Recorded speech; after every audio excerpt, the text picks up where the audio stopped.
Bonjour à tous et à toutes. Aujourd'hui, je vais partager avec vous une recette de pâté que je tiens de ma tante. C'est une recette qu'on pourrait dire de grand-mère. Elle a toujours beaucoup de succès et j'espère que ça vous plaira. On commence sans plus attendre par les ingrédients pour réaliser ce pâté maison. Il va tout d'abord falloir de la viande de cochon, donc ça sera de la viande rouge. Ça peut être de la gorge de cochon, de l'épaule de cochon ou autre.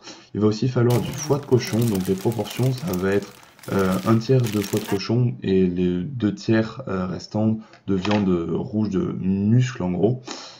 Voilà, donc on voit là sur cette étiquette du coup ce qu'on avait demandé au boucher.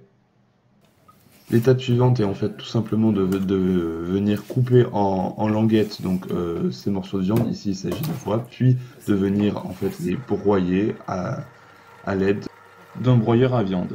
On va réaliser la même chose donc pour la viande de cochon en respectant un rapport de deux fois plus de viande rouge que de foie.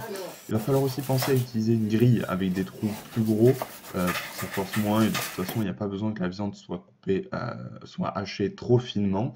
Donc là vous avez en image la différence. Voilà.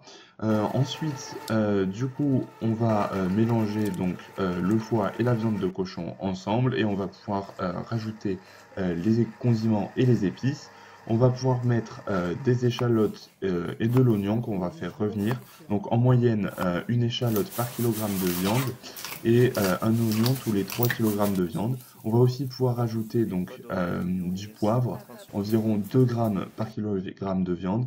On va aussi pouvoir mettre des champignons, par exemple, si on en a. Nous, on avait des trompettes de la mort, donc on en a rajouté. Il faudra aussi mettre évidemment du sel, donc 17 grammes de sel par kilogramme de viande. Et enfin, on peut aussi rajouter des herbes, donc ça peut être de la sauge ou du thym. On rajoutera ensuite un œuf par kilogramme de viande et on malaxera le tout. Une petite astuce pour savoir si la préparation est bien épicée consiste tout simplement à la faire revenir dans une poêle. On pourra ainsi la goûter et ajuster la quantité de sel, de poivre ou d'épices. L'étape suivante est la mise en bocaux. On va mettre deux couches de viande séparées par un médaillon de foie gras de canard d'environ 1 cm. On pourra à nouveau rajouter du sel et du poivre entre les différentes couches. Il faut bien tasser la viande et faire attention à ne pas dépasser à peu près la moitié de la hauteur du pâte-vis. Il faut également bien nettoyer celui-ci pour que la capsule s'emboîte parfaitement et soit étanche. Ainsi, on évitera toute entrée d'eau dans le pâté, ce qui pourrait le gâter. La dernière étape consiste à stériliser les bocaux. On les stérilisera pendant au moins 3 heures.